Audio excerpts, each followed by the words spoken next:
कोतवाल थे, उनसे कहा गया कि आप यहाँ पर जो दंडी स्वामी आए हैं, इनके व्याख्यानों में किसी प्रकार का फसाद ना हो, इसके लिए आप पुलिस की व्यवस्था करें। और जब मुंशी राम उनका नाम था, स्वामी श्रद्धानंद का संन्यास लेने से पहले, तो मुंशी राम के पिताजी वहां पर व्यवस्था करने के लिए गए और उन्होंने स्वामी दयानंद के उस व्याख्यान को सुना, तो उनके मन में यह बात आई कि मेरा बेटा जो दुर्व्यसनों में फंसा हुआ है और घोर नास्तिक है, वो अगर स्वामी जी का संसर्ग पाएगा, इनके व्याख्यान को सुनेगा, तो अवश्य उसके जीवन में परिवर्तन आएगा। तो उन्होंने अपने बेटे को प्रेरित किया। उसी घटना को लेकर के एक गीत की रचना मैंने की है, तो वो आपके समक्ष रख करके अपनी वाणी को विराम दूंगा।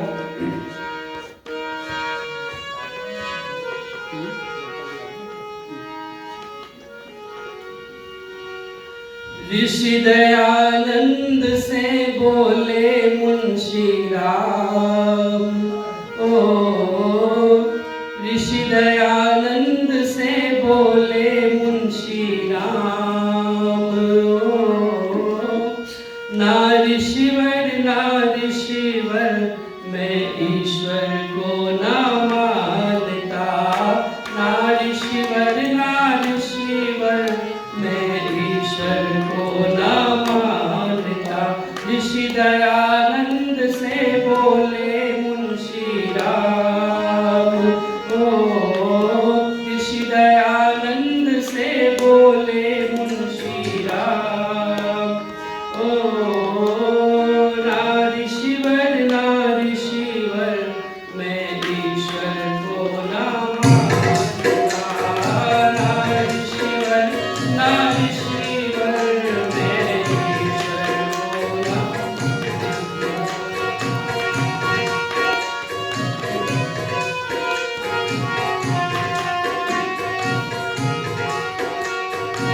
मुंशी राम बिगड़ा हुआ एक नौजवान था, मुंशी राम बिगड़ा हुआ एक नौजवान,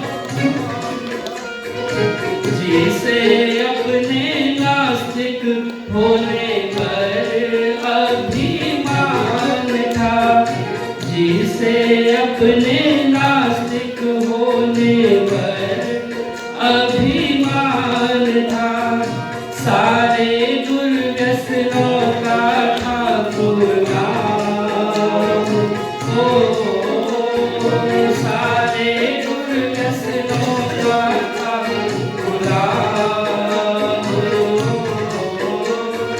ना ऋषिवर मैं ईश्वर को ना मानता, ना ऋषिवर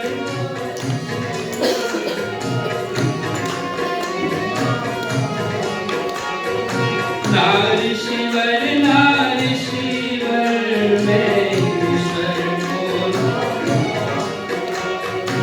पिता ने समझाया एक दंडी स्वामी आए हैं, पिता ने समझाया एक दंडी स्वामी आए, बेगम बाग बरेली में तेरा अपना जमाए हैं, बेगम बाग बरेली में तेरा,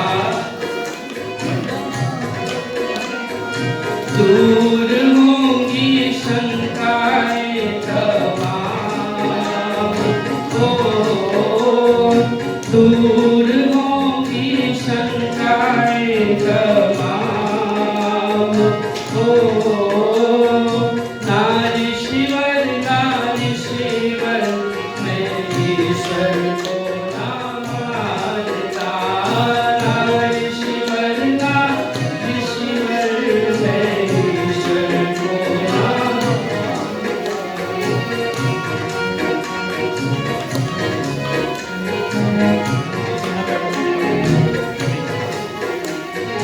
जब पिता ने कहा कि बहुत ही उच्च कोटि के दंडी स्वामी आए हैं, तुम अगर जाकर के उससे मिलोगे तो तुम्हारी सारी शंकाएं दूर हो जाएंगी, लेकिन मुंशीराम के मन में यही था कि जो आदमी केवल संस्कृत जानता है, संस्कृत बोलता है, वो क्या जानेगा लॉजिक क्या होता है, तर्क क्या होता है, प्रमाण क्या होता है, युक्ति क्या होती है, और मेरी शंकाओं का समाधान कैसे करेगा। मन में शंका थी, लेकिन पिताजी की बात को फिर भी मानने के लिए, उनका मान रखने के लिए वो वहां पर गया जहाँ स्वामी दयानंद का प्रवचन होना था।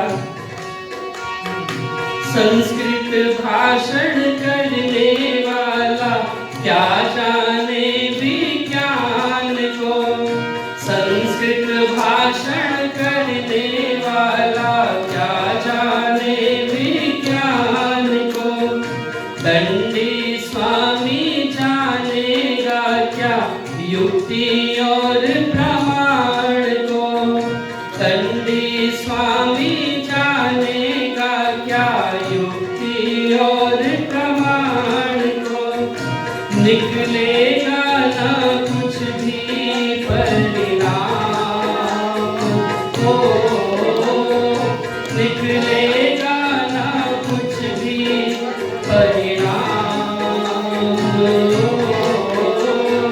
नारीश्वर नारीश्वर मैं ईश्वर को ना मानता, नारीश्वर नारीश्वर मैं ईश्वर को ना मानता।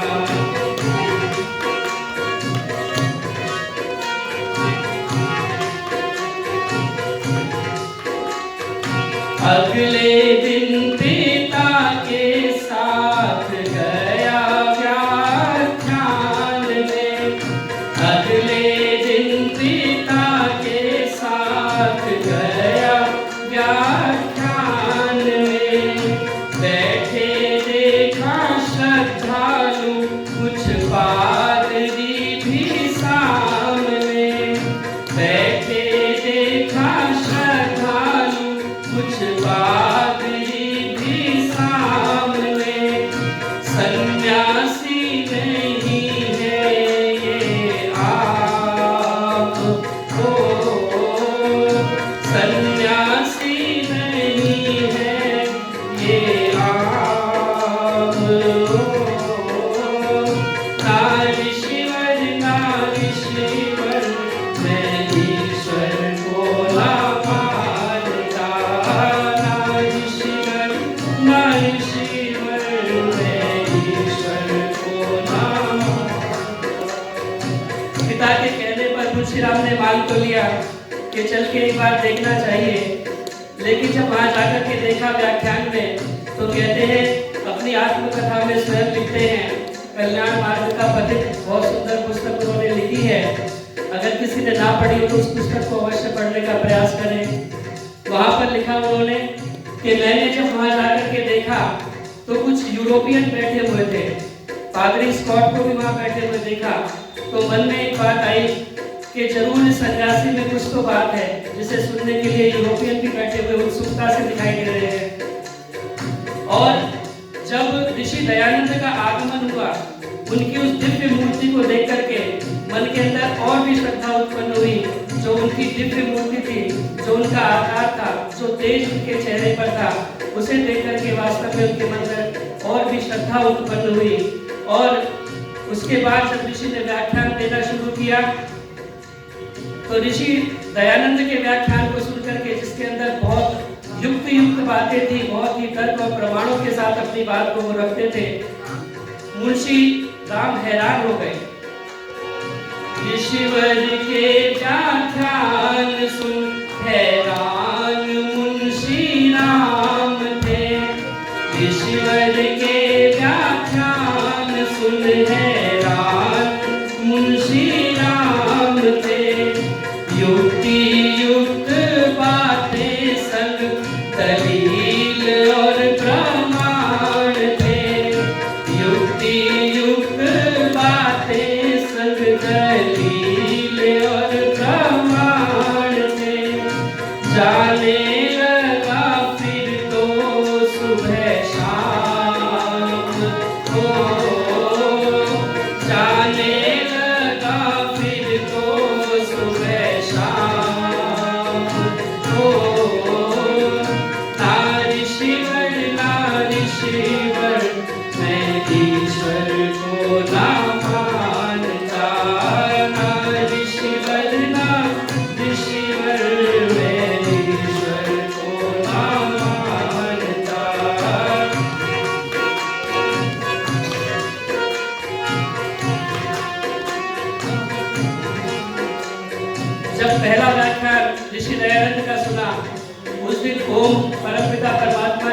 जिसका नाम ओम के ऊपर व्याख्यान था, और इतना आनंद उन्हें सुनकर के आया। वो लिखते हैं स्वामी श्रद्धानंद के आत्मिक आह्लाद में निमग्न कर देना ये ऋषि आत्मा का ही काम हो सकता है। जो आह्लाद उस पहले व्याख्यान को सुनकर के मिला, उसके बाद तो मुंशीराम प्रतिदिन वहां जाने लगे। जहाँ भी ऋषि ठहरे हुए थे वहां पहुंच जाते, जहाँ व्याख्यान होता टाउन हॉल में बाद में होने लगा वहां पहुंच जाते। और उसके बाद जब लोग मिलते ऋषि से तो कहते सबसे पहला व्यक्ति जो प्रणाम करने वाला था वो मैं होता था। और उसके बाद कहते हैं कि एक बार मैंने ईश्वर के अस्तित्व के ऊपर कुछ आक्षेप कर डाले, क्योंकि नास्तिक थे, अपने आप को बहुत अभिमान था कि मेरे जैसा और कोई नास्तिक नहीं हो सकता, ईश्वर पे विश्वास नहीं था। कहते हैं मैंने ऋषि के सामने ईश्वर के ऊपर आक्षेप कर डाले, लेकिन 5 मिनट के अंदर ही मेरी जुबान पर ताला लग गया। मैंने ऋषि से कहा कि आप बहुत ही, आपकी तर्कणा शक्ति बहुत प्रबल है, लेकिन मुझे ईश्वर के ऊपर विश्वास आप अभी भी दिला नहीं पाए। उन्होंने कहा कोई बात नहीं। अगले दिन फिर तैयारी करके गया, फिर मेरे तर्क को पछाड़ मिली। तीसरे दिन फिर तैयारी करके गया, फिर मेरा जुबान बंद हो गई।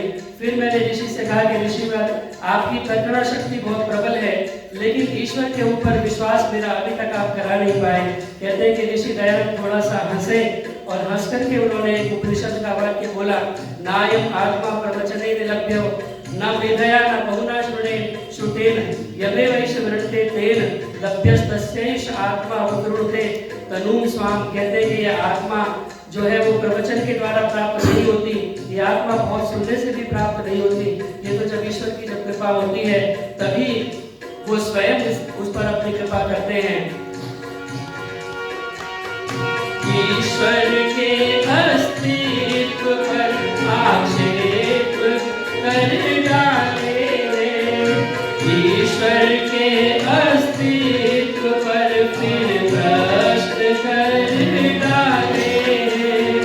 5 ही मिनट में लगे मुंह के ऊपर ताले, शंकाओं पर लग गई लगाम।